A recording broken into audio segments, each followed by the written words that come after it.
بسم اللہ الرحمن الرحیم۔ السلام علیکم ورحمۃ اللہ وبرکاتہ۔ عزیز طلبہ، امید ہے خیریت سے ہوں گے۔ جماعت دھام فیڈرل بورڈ نیشنل بک فاؤنڈیشن کی کتاب اس کا آخری سبق خطوط رشید احمد صدیقی، اس کی مکمل حل شدہ مشقی سوالات آپ کے سامنے موجود ہیں۔ سب سے پہلے آپ کے الفاظ مانے ہیں، ان کو دیکھ لیجئے، اچھی طرح کر لیجئے۔ انشاءاللہ 3-4 سب اسباق رہ گئے ہیں، وہ بھی انشاءاللہ تعالیٰ آج میں اپلوڈ کر دوں گی تشریح کر کے، تاکہ آپ اسے جسے فائدہ اٹھانا چاہیں تو وہ اٹھا سکتے ہیں۔ اس کے ساتھ ساتھ باقی جو گرامر کا سلسلہ انشاءاللہ تعالیٰ کل سے میں شروع کر دوں گی، تو آپ گرامر کو بھی ساتھ ساتھ دیکھتے جائیے گا، تاکہ آپ کو جو ہے نا وہ آسانی کے ساتھ MCQs کے 15 نمبر ہیں وہ بھی پورے کے پورے لے سکیں۔ شروع کرتے ہیں۔ الفاظ معنی: بد لحاظ، بد مزہ، شوق، صدمہ یا دھوک، متنفر نفرت کرنے والا، مروت محبت یا دوستی، بیہودہ، بد اخلاق، واہیات، ایڈیٹوریل اداریہ، 5-7 مراد 5-7، ملوث شامل یا شریک، احمق بیوقوف، مفصل تفصیل کے ساتھ، ڈپارٹمنٹ شعبہ، متعلق اتفاق کر کے راضی، نقطے نقطہ کی جمع باریک باتیں، شگون نیک اچھی ابتدا، طبیعت بیٹھنا جی اداس ہونا، بھنک ملی ہلکی خبر ملی، قسم پرسی دورہ حالت کوئی پوچھنے والا نہ ہو، وہ حالت جو پوچھنے والا کوئی نہ ہو، ابنائے وطن وطن کے بیٹے، زیر باریاں احسان مندیاں، ندامت شرمندگی، سر ہو جانا پیچھے پڑ جانا ضد کرنا، حامی بھرنا ہاں کرنا اقرار کرنا، گدگدی شوق جوش، پونیر ابتدا کرنے والا یا اخبار کا نام، طبیعت کھٹی ہونا، مزاج افسردہ ہونا، بد مزہ ہونا، حماقت بے وقوفی، نئی روشنی ہفتہ وار اخبار کا نام ہے۔ اس کے بعد ہے باعث رشک فخر کے قابل، اعترافات اطراف کی جمع مان لینا، علیحدہ الگ جدا، لا حول ولا قوت، شیطان کو بھگانے کے لیے بولتے ہیں، ہاتھ پاؤں مارے، کوشش کرنا محنت کرنا۔ اس کے بعد ہے سوالات کے جوابات۔ رشید احمد صدیقی کی طبیعت کس بات پر بدحض رہتی تھی؟ کارڈ ملا، کام بہت سارے اکٹھے کر لیے، کرنے کا جی نہیں ہوتا، اس لیے طبیعت بدحض رہتی تھی۔ انہوں نے ریڈیو والوں کی فرمائش نہ چاہتے ہوئے بھی کیوں پوری کی؟ دلی کے ریڈیو والوں نے کچھ تقریروں کی فرمائش کی، نامنظور کرنے جا رہا تھا کہ گھر والے ضد کر بیٹھے اور رشید احمد صدیقی نے تقریروں کی حامی بھر لی۔ اگلے رشید احمد صدیقی نے اپنا لکھا ہوا مسودہ کیوں پھاڑ دیا؟ رشید احمد صدیقی نے اپنے بہت سارے کام اکٹھے کر رکھے تھے، اس وجہ سے کسی کام کو کب کیسے کس طرح کریں انہیں کچھ خبر نہ تھی، بس ہاتھ پاؤں مارے رہے تھے، کام نہیں ہو رہا تھا، ان کے حواس قائم نہ تھے، کسی کام کی ابتدا اور انتہا کی انہیں کچھ خبر نہ تھی، انہیں کاغذوں میں لکھا ہوا مسودہ تھا جسے مدہوشی کے عالم میں پھاڑ دیا۔ اگلا خط میں عصمت چغتائی کا ذکر کس حوالے سے ہوا ہے؟ یہ آپ کا اگلا سوال ہے، اس کو بھی دیکھ لیجیے، اب اس کا جواب آنے والا ہے۔ جوابات کو سوچ سمجھ کے کیا کریں، تاکہ اس میں جو ہے آپ کو صرف یاد نہیں کرنا، صرف اندازہ لگانا ہے کہ جواب کا سوال کیسے پوچھا گیا ہے اور اس کا آپ نے جواب کیسے دینا ہے۔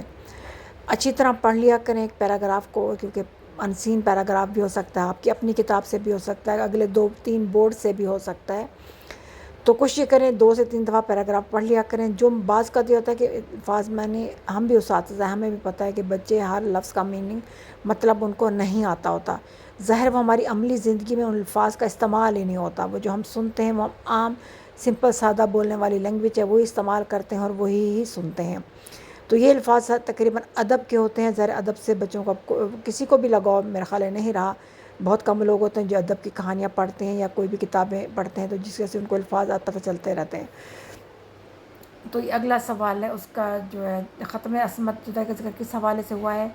اقبال احسان نے ایک دن بتایا کہ آپ نے اپنے مضمون میں میرا حوالہ دیا ہے، پوچھا کیا اور کیوں کیا، تو انہوں نے بتایا کہ اچھا کیا، دوستی عصمت چغتائی کا ایک خاکہ کے سلسلے میں میرا حوالہ دے کر آپ کا اپنے انجام سے مطمئن ہو جانا بھی کیسے مزے کی بات ہے، دوستی کے مقابلے میں آپ کا عصمت چغتائی کا انتخاب دور دور تک کسی شریف آدمی کے لیے باعث رشک نہیں۔ اگلا ہے دوسرے خط میں رشید احمد صدیقی نے کس شادی کا ذکر کیا ہے؟ جواب: دوسرے خط میں رشید احمد صدیقی نے عذرا کی شادی کا ذکر کیا ہے۔ اگلا رشید احمد صدیقی کے لیے کون سی بات طمانینت کا باعث ہے، یعنی سکون کا باعث ہے؟ رشید احمد صدیقی کے دوست اور عزیز کم سے کم تکلیف اور پریشانی مبتلا ہوں، بس یہی بات ان کے لیے طمانینت کا باعث، یعنی سکون کا باعث ہے۔ اگلا ہے اردو اخبار کے بارے میں رشید احمد صدیقی نے کیا رائے ظاہر کی ہے؟ پھر آنے والے صفحات پہ اس کا جواب ابھی آپ کو دکھا دیتی ہوں، اس کا جواب بھی آپ دیکھ لیجئے اور پڑھ لیجئے۔ کوشش کیا کریں اردو کتابیں پڑھنا شروع کریں تاکہ آپ بھی جو ہے کوئی بھی جملہ ہے، کوئی بھی چیز ہے، آپ کو ان کے الفاظ کے میننگ، ان کا استعمال آپ کو آنا چاہیے، کیونکہ اب وہ وقت نہیں رہا کہ پڑھے بغیر جو ہے نا آپ سے رٹا لگا کے امتحان میں پاس ہو سکتے ہیں۔ اس میں آپ کے الفاظ کا چناؤ بہترین ہونا چاہیے۔ جواب ہے اردو اخبارات کے بارے میں رشید احمد صدیقی رائے دیتے ہوئے کہتے ہیں کہ اردو اخبار کا لہجہ ہمیشہ کمتر ہوتا ہے۔ اخبار کے مدیر یعنی ایڈیٹر حیات اللہ انصاری سے اچھا تعلق ہے، لیکن جب ان کا لہجہ بھی اردو اخبار کی طرح گرا ہوا دیکھتا ہوں تو پریشان ہو جاتا ہوں۔ اگلا رشید احمد صدیقی نے کس بنا پر لکھا ہے کہ انہیں جشن جلسے بالکل نہیں بھاتے؟ عام مسلمانوں پر اس وقت جو اداسی اور قسم پرسی طاری ہے، یعنی جو حالات برے ہیں، اس میں کسی قسم کے جشن جلسے مجھے بالکل نہیں اچھے لگتے یا بھاتے۔ درج ذیل نثر پارے کی تشریح کریں۔ ایک شروع کرتا ہوں، یہاں سے شروع ہے اور اس کے بعد سبق کا نام لکھنے کی ضرورت نہیں ہے اور نہ ہی مصنف کا نام۔ شروع کا تشریح: اس عبارت میں مصنف کہتے ہیں کہ مصنف نے اتنے کام اکٹھے کر لیے تھے کہ اسے سمجھ نہیں آتی کس کام کو کب، کیسے اور کہاں سے شروع کرے۔ ایک کام کو شروع کرتا ہے تو دوسرا برا لگنے لگتا ہے کہ اچھا نہیں ہو رہا، دوسرے کام کو ہاتھ ڈالتا ہے تو درمیان میں پہنچ کر چھوڑ دیتا ہے کہ کام دل سے نہیں ہو پا رہا۔ کام کی زیادتی کی وجہ سے اسے کسی کام کی کچھ سمجھ نہیں آ رہی، کہاں سے شروع ہوتا ہے اور کہاں ختم ہوتا ہے۔ کام تسلی بخش نہ ہو، یعنی انسان کی پسند کے مطابق نہ ہو تو مصنف کو چین نہیں آتا، یعنی سکون نہیں ملتا۔ تھوڑی دیر کے بعد تیسرا کام اٹھا لیتا ہے، تب اسے پتہ چلتا ہے کہ کچھ خیال کرو، بہت کمزور تحریر ہے، یہ تو مار کھانے کی بات ہے، یعنی اسے تم ہار جاؤ گے، لوگوں کو پسند نہیں آئے گی۔ ٹھیک ہے، یہ آپ کی اس کی تشریح ہوگی، پیراگراف پڑھ لیجئے۔ اس کو ایک لفظ کو کوشش کیا کریں تشریح میں یا نہیں کر کے یا کر کے دو لفظوں میں آپ اس کو بیان کر سکتے ہیں۔ جیسے فرض کریں ایک کو شروع کرتا ہوں، اسی سے نفرت ہوتی جاتی ہے، یعنی میں جب ایک کام شروع کرتا ہوں تو میرا اسے دل بھر جاتا ہے، میرا دل ہی نہیں کرتا کہ میں اس کام کو دوبارہ جو ہے نا وہ شروع کروں۔ پھر دوسرا شروع کرتا ہوں تو اس کو چھوڑ کر جو ہے نا وہ میں دوسرا کام شروع کرنا شروع کر دیتا ہوں۔ بیچ میں پہنچتا تو معلوم ہونے لگتا ہے کہ تیر نہیں ہو رہا، یعنی درمیان میں پہنچتا ہوں تو مجھے ایسا لگتا ہے کہ وہ کام بھی مجھ سے مکمل نہیں ہو پا رہا، تو ہاتھ پاؤں مار رہا ہوں، یعنی میں بہت کوشش کر رہا ہوں کہ اس کو کسی طرح مکمل کر سکوں، لیکن نہ ابتدا کی خبر ہے نہ اپنے انتہا کی، نہ مجھے یہ پتہ چلتا ہے جو میں نے کام شروع کیا تھا وہ کہاں سے شروع کیا تھا اور کون سا کام ایسا ہے جو میں آخر میں ختم کروں گا اور وہ کب ختم ہوگا، یعنی درمیان اس کے شروع اور آخر میں مجھے بالکل کسی چیز کا پتہ نہیں چلتا۔ پھر تنگ آ کر جو ہے نا میں اسے کام کو چھوڑ دیتا ہوں۔ پھر تیسرا اٹھاتا ہوں، یعنی اس کے بعد ایک اور کام اٹھا لیتا ہوں، پہلے دو تو مکمل ہوتے نہیں، اس کے بعد میں تیسرا کام اٹھا لیتا ہوں۔ پھر تھوڑی دیر کا چل کر معلوم ہوتا ہے، یعنی پھر آگے جب تیسرا کام شروع کرتا ہوں تو تب مجھے پتہ چلتا ہے کہ میاں رحم کرو، یعنی میں اپنے آپ کو کہتا ہے، مطلب ہے کہ اپنے آپ کو کچھ خیال کرو، کمزور جو تم لکھ رہے ہو وہ تحریر جو ہے نا وہ کچھ صحیح نہیں ہے، ٹھیک نہیں ہے اور مار کھانے کی نشانی ہے، ایسے لگ رہا ہے کہ اس سے لوگوں کو پسند نہیں آئے گی، کہ جو تم نے لکھا ہے وہ کسی کے لیے دل پسند جو ہے وہ تحریر نہیں ہے۔ اس کے بعد اگلا پیراگراف ہے، ذات صفات سے پہچانی جاتی ہے، لیکن ایسا بھی تب ہوتا ہے کہ ذات عین صفات ہو۔ شخص ہمیشہ شاعر سے بڑا ہوتا ہے، شاعرانہ شخصیت جز ہے کل نہیں۔ اچھا ذرا اس نقطے پر غور کیجئے، قرآن کی تمام تر حیثیت کیا ہے؟ اس کے سرے پر سب سے بڑی قدرت اور دوسرے سرے پر سب سے بڑا اثر یعنی عمل، یعنی ایک دوسرے پر خدا اور دوسرے سرے پر رسالت محمد صلی اللہ علیہ وسلم کی قرآن کی تمام اہمیت خدا رسول سے ہے، خدا رسول کی اہمیت قرآن سے نہیں۔ شاعر کی شاعرانہ شخصیت کا اسی روشنی میں مطالعہ کیجیے۔ اس عبارت میں مصنف کہتے ہیں انسان کی شخصیت اس خوبیوں سے جانی جاتی ہے، یعنی صفات سے پہچانی جاتی ہے انسان کی شخصیت، لیکن ایسا بھی تو ہوتا ہے کہ ذات عین صفات ہو، یعنی اصل شخصیت اس خوبیوں اور اس کا اچھا عمل ہے۔ شاعرانہ ذات ایک ہی ہے، سب نہیں، صرف شاعر کی اپنی زندگی یا چند لوگوں کی زندگیوں تک محدود نہیں ہے۔ کوئی کام شاعر کرے تو اس میں بہرحال بہتری کی گنجائش موجود ہوتی ہے۔ مصنف نے ایک حقیقت کی طرف اشارہ کیا ہے کہ قرآن کیا ہے، اس کے ایک سرے پر الگ قدرت ہے، اس کے دوسرے پر عمل باثر ہے۔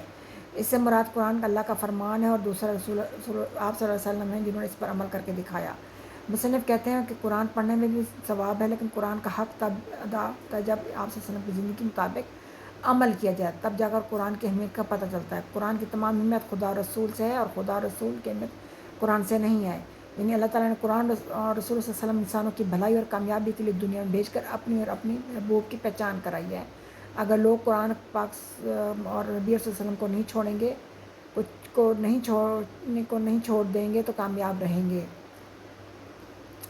تو یہ آپ کی جو ہے نا وہ تشریح ہے، آپ اس کو دیکھ لیجیے، دوبارہ ایک دفعہ دیکھ لیتی ہوں۔ ذات صفات سے پہچانی جاتی ہے، لیکن ایسا بھی ہوتا ہے کہ ذات عین صفات ہو، یعنی انسان کی ذات جو ہے نا، انسان جو ہے نا وہ اپنی شخصیت، اپنی خوبیوں سے جو ہے نا وہ پہچانا جاتا ہے، لیکن اصل میں خوبیاں اور اس کا اچھا من ہونا چاہیے۔ لیکن ایسا بھی ہوتا ہے کہ ذات عین صفات ہو، یعنی انسان کی جو ذات ہے، شخصیت ہے، ہو سکتا ہے بالکل اسی خوبیوں کے برابر ہو، جیسے اس کی خوبیاں ہیں ویسی اس کی ذات ہو۔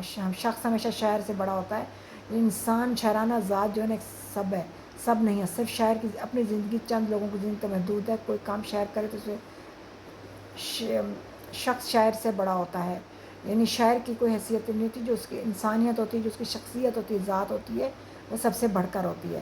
اپنے الفاظ کے معنی اور جملے دیکھ لیجیے۔ بدحض کا مطلب بد مزہ افسردہ، زیادہ کام اکٹھے ہو جائیں تو طبیعت بدحض رہتی لگتی ہے۔